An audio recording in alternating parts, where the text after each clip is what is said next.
बिस्मिल्लाहिर्रहमानिर्रहीम। अस्सलाम वालेकुम my dear students, I am professor Shahzad Anwar. आज हम लोग चैप्टर नंबर 16 इन्वायरमेंटल केमिस्ट्री के शॉर्ट क्वेश्चंस डिस्कस करने लगे हैं। हमारा क्वेश्चन नंबर 1 है कि ओजोन से कौन से हेल्थ प्रॉब्लम क्रिएट होते हैं।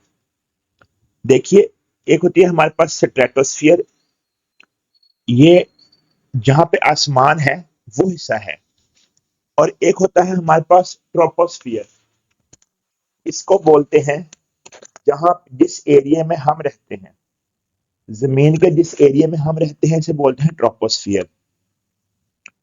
ओजोन अगर ट्रोपोस्फियर में होगा, जमीन के उस एरिया में जहां पे हम रहते हैं, तो प्लूटेंट है, और अगर आसमान पे होगा तो ये हमारे पास क्या है भाई, रहमत है, ब्लेसिंग है।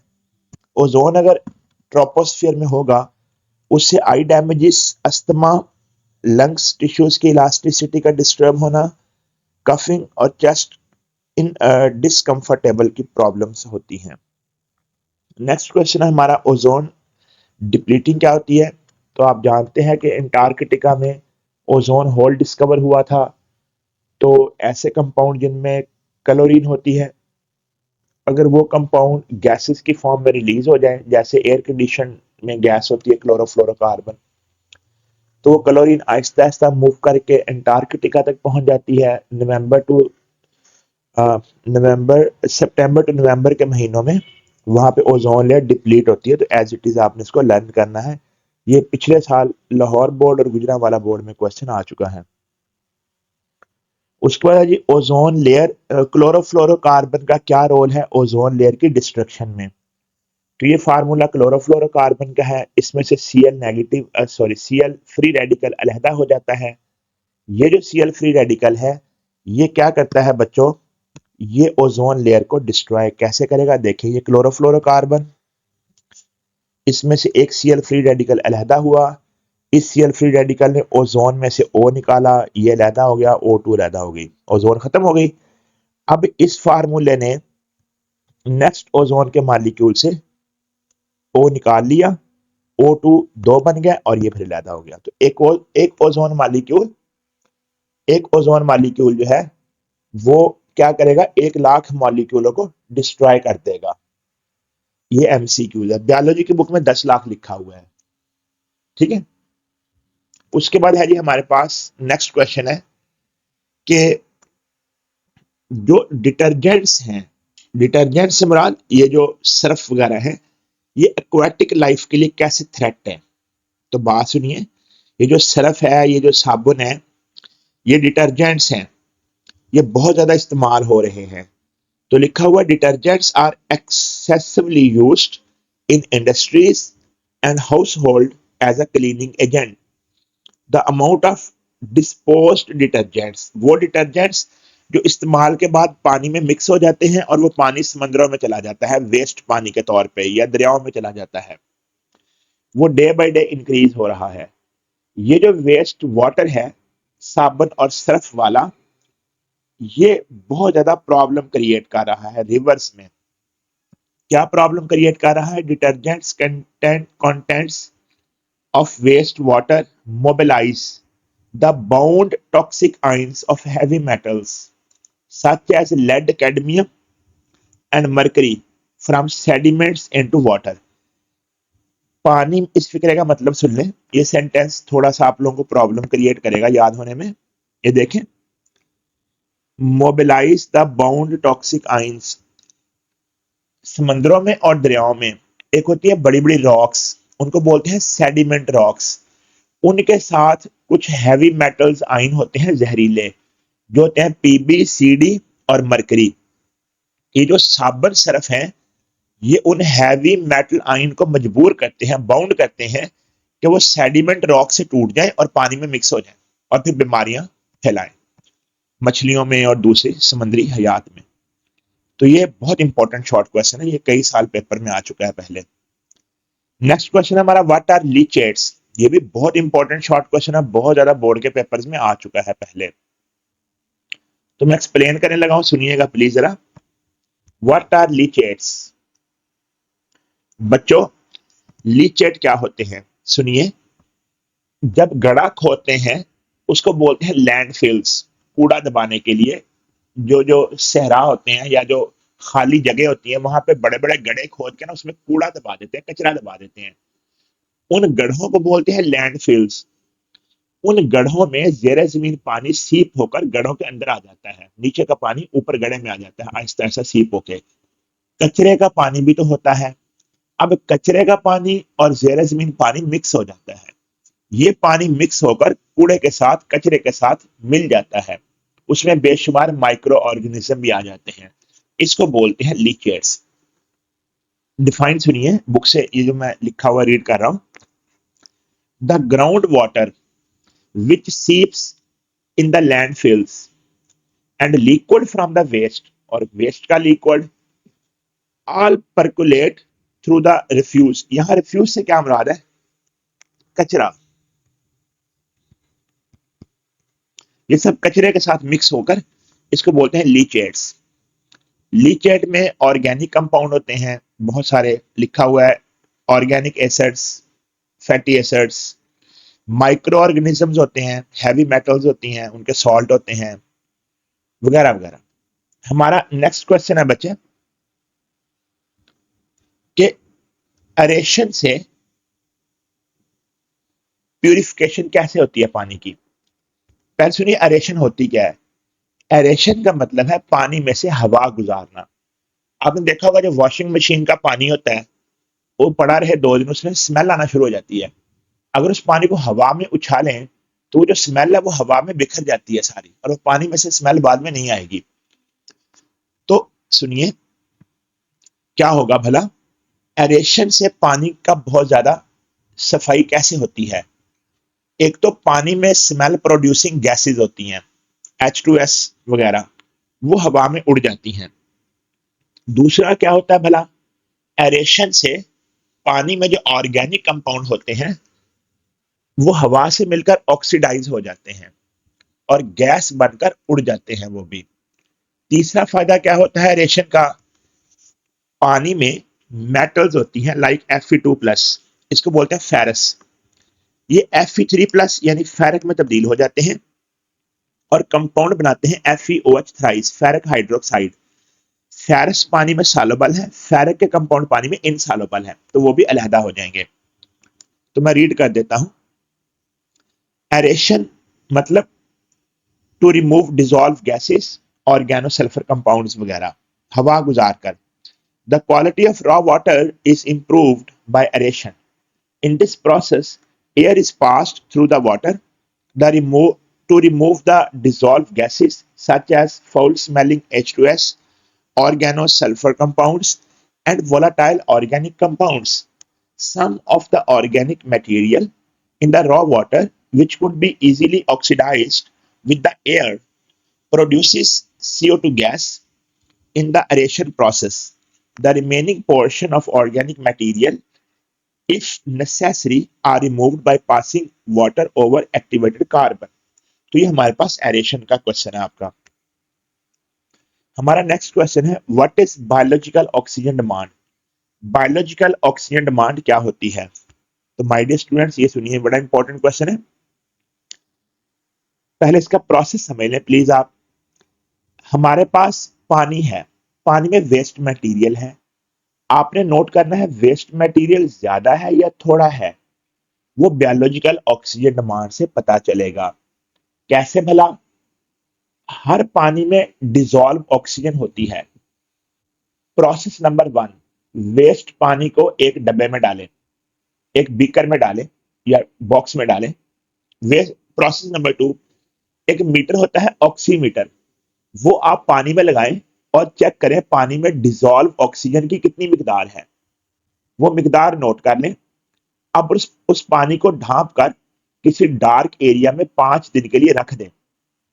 इन 5 दिनों के दौरान उस पानी में जो बैक्टीरिया होते हैं वो बैक्टीरिया उस वेस्ट मटेरियल को खाएंगे और सांस लेने के लिए वो जो डिसॉल्व ऑक्सीजन थी उसे इस्तेमाल करेंगे। 5 दिन के अंदर अंदर अगर वेस्ट मटेरियल ज्यादा होगा तो बैक्टीरिया ज्यादा अरसा जिंदा रहेंगे और ज्यादा अरसा डिसॉल्व ऑक्सीजन इस्तेमाल करेंगे सांस लेने के लिए, क्योंकि वो वेस्ट को खा रहे हैं। 5 दिन के बाद दोबारा उस पानी को खोलें और मालूम करें कि उसमें डिसॉल्व ऑक्सीजन कितनी है। अगर डिसॉल्व ऑक्सीजन की मिकदार में ज्यादा कमी वाकई हुई है तो वेस्ट भी ज्यादा था, कम कमी वाकई हुई है तो वेस्ट भी कम था। तो मैं यहां से रीड कर देता हूं आप लोगों को। It is a capacity of organic matter in natural water to consume oxygen. पानी में ऑर्गेनिक मैटर होता है, वेस्ट मटेरियल होता है, वो ऑक्सीजन कंज्यूम करता है। बेसिकली बैक्टीरिया उसको खाते हैं और ऑक्सीजन सांस लेने के लिए कंज्यूम करते हैं। तो नीचे इसका प्रोसेस लिखा हुआ है कैसे ये करते हैं इसको। हमारे पास नेक्स्ट क्वेश्चन है सीओडी, केमिकल ऑक्सीजन डिमांड। तो ये जरा सुनिएगा। एक हमारे पास ये कॉनिकल फ्लास्क है, ये देखें, ये कॉनिकल फ्लास्क है, इसमें डालना है पानी, वेस्ट मटेरियल वाला पानी। इस ब्यूरेट में केमिकल डालना है Cr2O7-2। ये K2Cr2O7 भी कहते हैं इसको। H2SO4 थोड़ा हम मिक्स करना है इसमें। अब ये जो हमारे पास K2Cr2O7 वाला पानी है, ये पानी आपने क्या करना है, इसको K2Cr2O7 इसमें गिरेगा वेस्ट मटेरियल वाले पानी में, और वेस्ट मटेरियल को जला देगा, ऑक्सीडाइज कर देगा। वो वेस्ट मटेरियल CO2 गैस बन के उड़ता रहेगा। अगर वेस्ट मटेरियल ज्यादा होगा पानी में तो Cr2O7 यानी डाइक्रोमेट्स भी ज्यादा इस्तेमाल होंगे। तो जितना डाइक्रोमेट ज्यादा इस्तेमाल होगा उतना वेस्ट मटेरियल भी ज्यादा होगा। तो ये क्विक तरीका है चेक करने का। क्या चीज भला? Amount of waste material in water. तो ये हमारा नेक्स्ट क्वेश्चन अभी होगा। ये माय डियर स्टूडेंट्स हमारा नेक्स्ट क्वेश्चन है, बहुत इंपॉर्टेंट। एसिड रेन के क्या इफेक्ट्स हैं एनवायरनमेंट पे? तो एसिड रेन जब होगी तो उससे रॉक्स और सॉइल की लीचिंग हो जाएगी। अब ये लीचिंग क्या होती है ये सुनिए जरा। किसी चीज में H2SO4 मिक्स करना उसको लीचिंग बोलते हैं। तो एसिड रेन सॉइल की लीचिंग क्रिएट करती है। मैं इसको रीड कर देता हूँ। Acidification of the soil and rocks can leach metals like aluminium, mercury, lead and calcium and discharge them into water bodies. These heavy metals are accumulated in the fish and health hazards for human and birds as they eat these fishes. तो ये हमारे पास जो भी acid rain होगी वो पानी में गिरेगी, पानी में जो मेटल्स हैं उनकी लीचिंग करेगी, वो लीचिंग फिश में चली जाएंगी मेटल्स। इसके अलावा ये सॉइल की लीचिंग भी करेगी। इसके अलावा एसिड रेन जो है ना, वो जो मार्बल स्टोन्स हैं उनको भी डिस्ट्रॉय करेगी। जो ताजमहल है, जो बादशाही मॉस्क है, उसके जो मार्बल लगा हुआ उसको भी खराब करेगी। इसके अलावा जो जो फॉरेस्ट हैं उनको भी प्रॉब्लम क्रिएट करेगी। तो एसिड रेन के 3 प्रॉब्लम्स लिखे हुए हैं, नंबर 1, नंबर 2 एंड नंबर 3। ये भी आप लोग लर्न करना है, बहुत इंपॉर्टेंट शॉर्ट क्वेश्चन है। ये पिछले साल भावलपुर बोर्ड में आया है, उससे पिछला भी भावलपुर बोर्ड में आ चुका है, उससे पहले फैसलाबाद बोर्ड में आ चुका है। कार्बन मोनोऑक्साइड पॉइजनस गैस क्यों है? माय डियर स्टूडेंट्स, ब्लड में होता है हेमोग्लोबिन, उससे मिलेगी कार्बन मोनोऑक्साइड, उससे बनेगा कार्बोक्सी हेमोग्लोबिन। ये बहुत ज्यादा डेंजरस केमिकल है। मैं रीड कर देता हूँ। Carbon monoxide carbon monoxide is highly poisonous gas and causes suffocation if inhaled. It binds blood hemoglobin more strongly than oxygen to form carboxyhemoglobin, which is stable compound. नीचे equation लिखनी है आप लोगों ने। In this way, oxygen excludes from normal respiration. High concentration of carbon monoxide in the blood results headache, fatigue, unconsciousness and eventually death. तो ये बहुत dangerous gas है, इसको क्वाइट किलर भी बोलते हैं, क्वाइट किलर। अब ये 2 तरह से क्वेश्चन आया हुआ है। Why carbon monoxide is quite killer, why carbon monoxide is silent killer, why carbon monoxide is highly poisonous gas. तो तीन चार तरह के शॉर्ट हैं, उनका आंसर जवाब सेम है। नेक्स्ट हमारा क्वेश्चन है my dear students, what is photochemical smog. तो स्मोक जरा थोड़ा सा सुनिए। एक होता है हमारे पास धुआं यानी स्मोक, एक होती है हमारे पास धुंध यानी फॉग। जब ये दोनों चीजें मिलेंगी तो हमारे पास बनेगा स्मोक। ये पहले दो लफ्ज इसके और आखिर दो लफ्ज इसके। तो स्मोक दो किस्म का होता है, oxidising smoke and reducing smoke. एक होता है हमारे पास ऑक्सीडाइजिंग स्मोक, एक होता है हमारे पास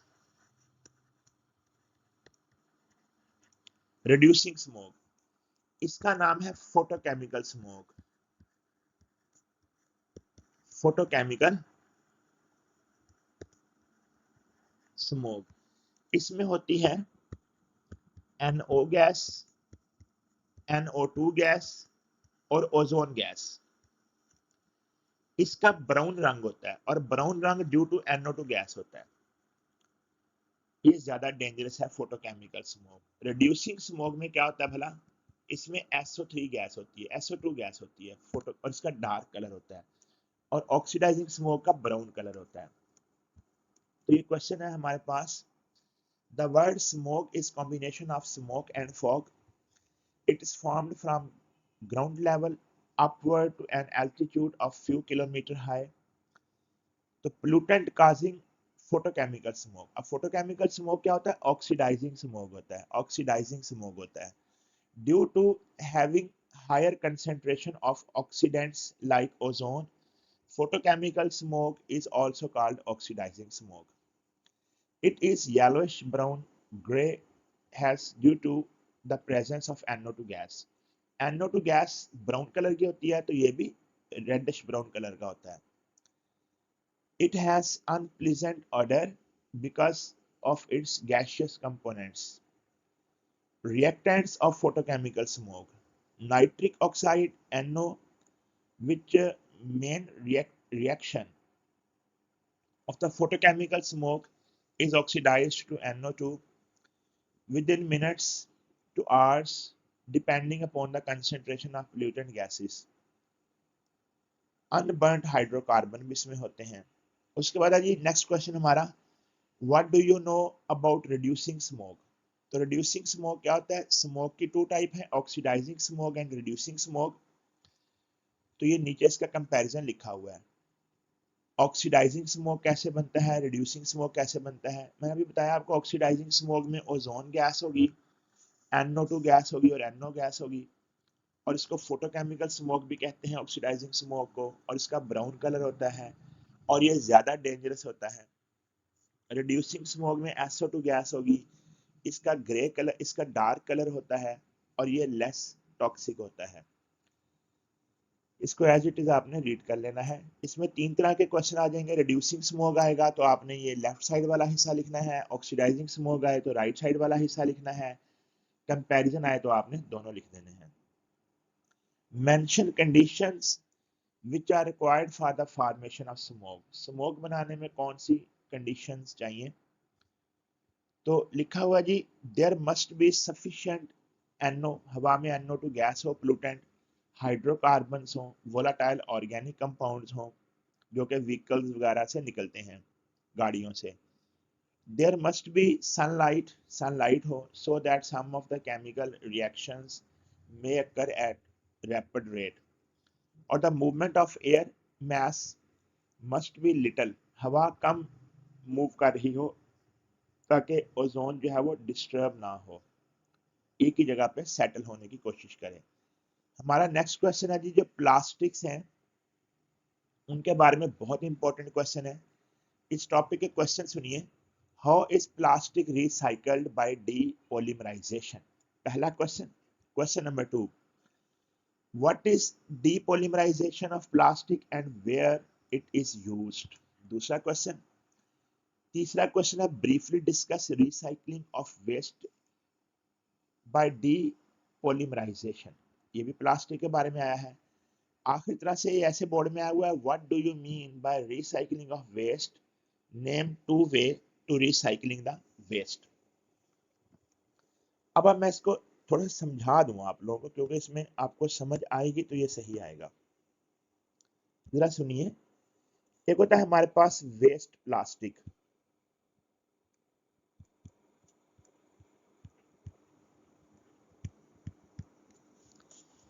इसके दो काम करते हैं, या तो इसको करते हैं मेल्ट, पिघला लेते हैं, वो लिक्विड बन जाता है, और इसकी हो जाती है रीप्रोसेसिंग। रीप्रोसेसिंग, ये पॉलीमर ही रहता है,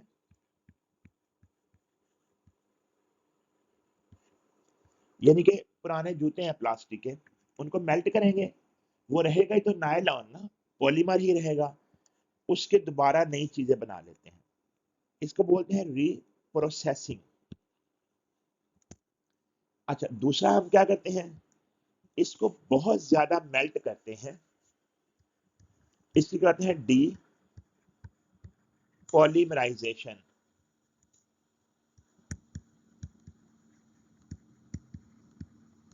और इससे पॉलीमर नहीं रहता, इससे बन जाते हैं monomer.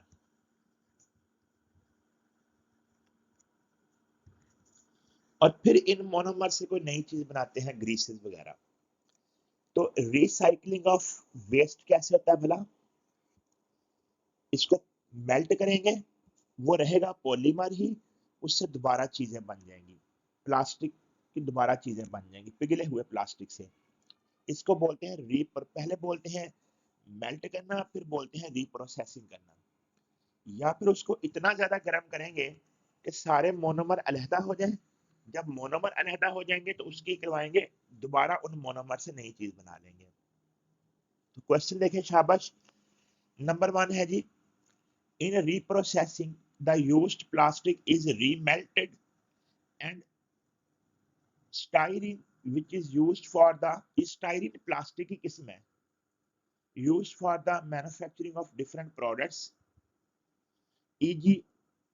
original use of polystyrene is for the manufacturing of foam, packing, cutlery, furniture, etc. But after the reprocessing, it is used mostly for the manufacturing of toys, trays, etc.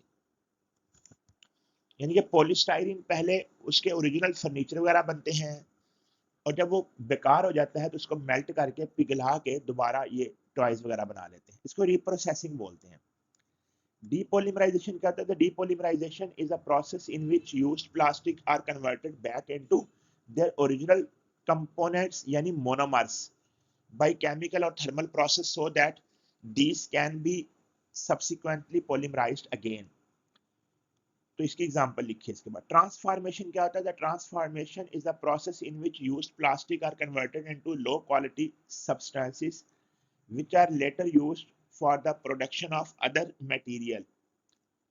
Cracking of polyethylene यानी कि जो shopper वगैरह polyethylene के होते हैं, at high temperature gives its monomer which are used for the manufacturing of lubricants।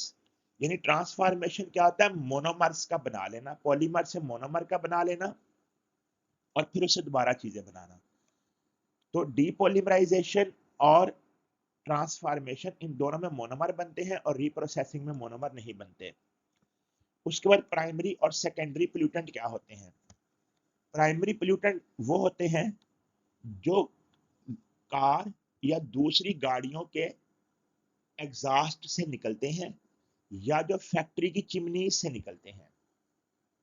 Primary pollutant क्या होते हैं, जो फैक्ट्रीज की चिमनी से निकले या ऑटोमोबाइल एग्जॉस्ट से निकले, वो प्राइमरी पोल्यूटेंट है। इनमें हमारे पास एग्जांपल दी हुई है, ये सारी एग्जांपल नोट करनी है आप लोगों ने। कार्बन मोनोऑक्साइड है, उसके बाद हमारे पास हाइड्रोकार्बन हैं, उसके बाद अमोनिया है, उसके बाद फ्लोरीन के कंपाउंड हैं वगैरह वगैरह। सेकेंडरी पोल्यूटेंट क्या होते हैं, फर्ज करें कार्बन मोनो ये हमारे पास SO2 गैस निकली फैक्ट्री से, ये मिलेगी पानी से। जब ये पानी से मिलेगी, बारिश के पानी से, तो ये बनेगा H2SO4 तेजाब।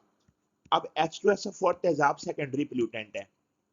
ऐसे ही NO गैस जब मिलेगी पानी से तो ये बनेगा नाइट्रिक एसिड जो कि सेकेंडरी पोल्यूटेंट है। तो प्राइमरी पोल्यूटेंट क्या है, जो फैक्ट्री की चिमनी से निकले या ऑटोमोबाइल एग्जॉस्ट से निकले, और सेकेंडरी पोल्यूटेंट क्या होते हैं, वो हवा में पानी या किसी और चीज से रिएक्शन करके सेकेंडरी पोल्यूटेंट बनाते हैं। आप इनकी एग्जांपल भी करनी है, ये बहुत इंपॉर्टेंट शॉर्ट क्वेश्चन है हमारा, secondary pollutant and primary pollutant. Thank you. तो नेक्स्ट अभी हमारा क्वेश्चन होगा जी,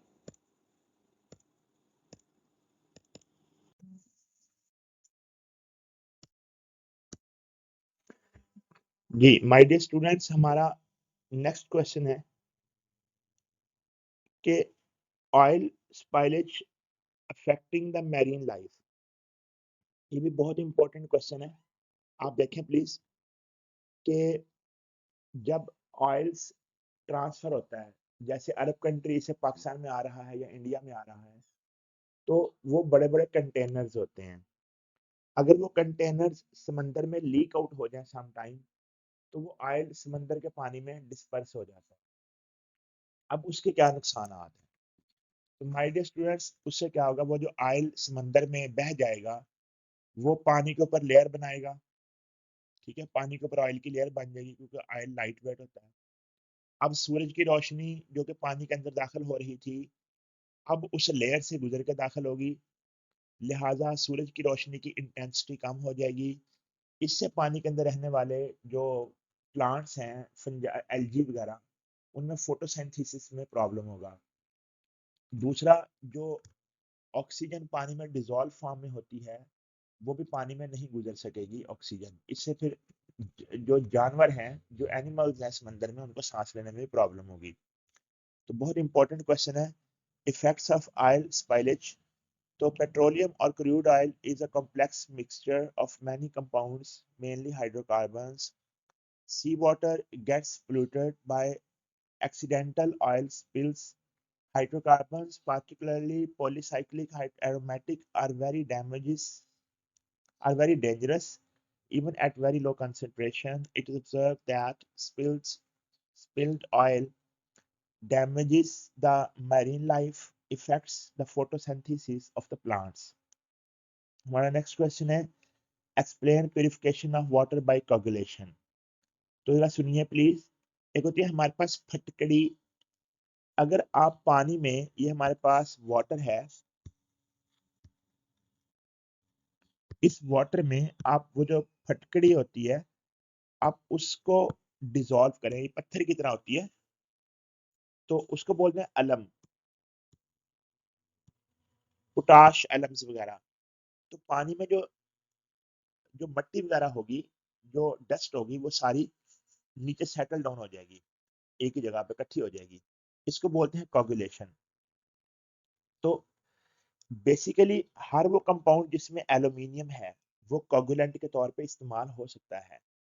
ये हमारे पास potassium sulphate dot aluminium sulphate dot 24 water, इसको बोलते हैं फटकड़ी या पोटाश अलम। ये क्या करेगा, ये कैल्शियम हाइड्रोक्साइड मिसाल के तौर पे, ये हमारे पास कोई भी वो मट्टी वगैरह है, तो उससे के साथ मिलेगा और क्या बनाएगा, एल्यूमिनियम हाइड्रोक्साइड। ये जो एल्यूमिनियम हाइड्रोक्साइड है, ये स्टिकी मटेरियल है, ये डस्ट पार्टिकल्स को यूनाइट कर देगा। लिखा हुआ द प्रेसिपिटेशन यानी सेटल डाउन होना of materials which are suspended और present in the colloidal form in a liquid by altering the surface characteristics of the solid is called coagulation। अच्छा, इसको सिंपल वर्ड्स में आप ये भी कह सकते हैं, the precipitation of materials which are suspended or present in colloidal form when the water is treated with coagulant like alums is called coagulation। Example, when coagulant such as alum yani potash alum futkadi is added to raw water in the presence of calcium hydroxide, the precipitate of aluminum hydroxide are formed. Many suspended particles get adsorbed on the surface of the gelatinous calcium aluminum hydroxide, यानी कि इसकी sticky surface होती है, उसके ऊपर वो जुड़ जाते हैं और सेटल डाउन हो जाते हैं। नेक्स्ट हमारे पास है what is incineration. Give two disadvantage. Incineration होता है जी कचरे को, कूड़े को जला देना, कूड़े को जला देना। ये कचरे को आग लगा देते हैं गलियों में भी, ये इंसिनरेशन है। तो incineration is a waste treatment process that involve the combustion of organic substances contained in a waste material. It converts waste into ash, flue gases, and heat.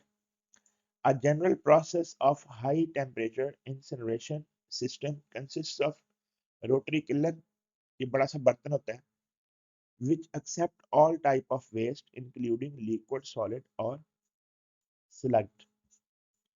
Disadvantage यानी कि जलाना है, इसके डिसएडवांटेज क्या है जी जलाने के?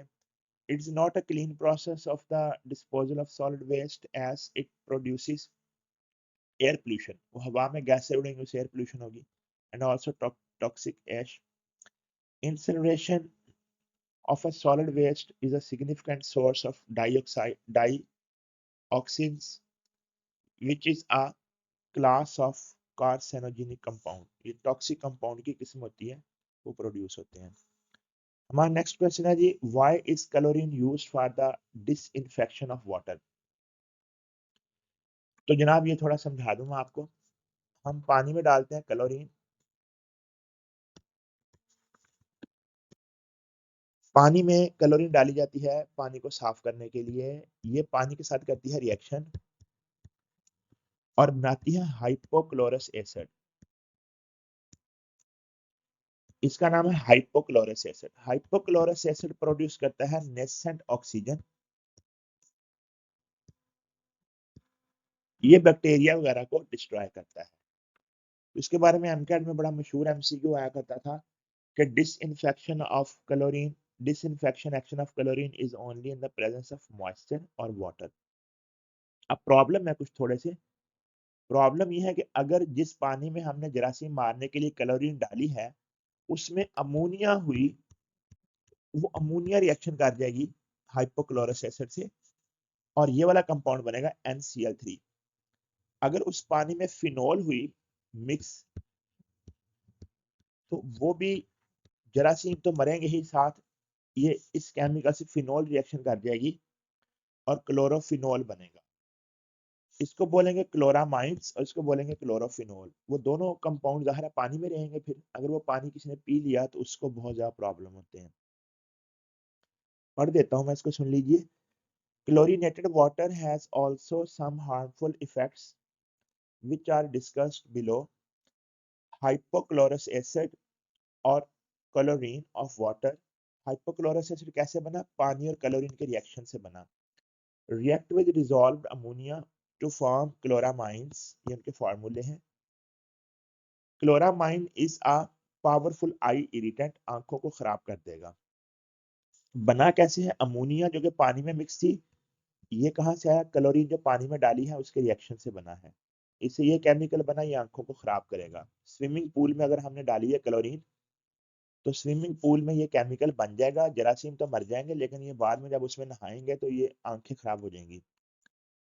The alkaline pH can prevent the formation of chloramines. थोड़ा सा जब क्लोरीन डालें पानी में तो उसमें अगर हम थोड़ा सा बेस डाल दें तो उससे इससे बचा जा सकता है। दूसरा है chlorination of water containing organic material also form some organic compounds which are toxic। For example, if phenol is present in the water, chlorophenol is produced। और ये क्या करता है जी, इससे पानी का टेस्ट खराब हो जाता है। और जो क्लोरोफिनोल है ये ब्लैडर कैंसर भी काज करता है। क्लोरोफॉर्म अगर अगर पानी में हुआ ह्यूमिक एसिड, ये पानी में हुआ वेस्ट मटेरियल ह्यूमिक एसिड, अगर ये पानी में हुआ तो इसके साथ जब हाइपोक्लोरस एसिड रिएक्शन करेगा तो क्या बनेगा? क्लोरोफॉर्म बनेगी। ये ऑब्जेक्टिव पॉइंट भी है कि क्लोरोफॉर्म कब बनेगी? जब हाइपोक्लोरस एसिड ह्यूमिक एसिड से रिएक्शन करेगा। और क्लोरामाइंस कब बनेंगे? जब हाइपोक्लोरस एसिड अमोनिया से रिएक्शन करेगा।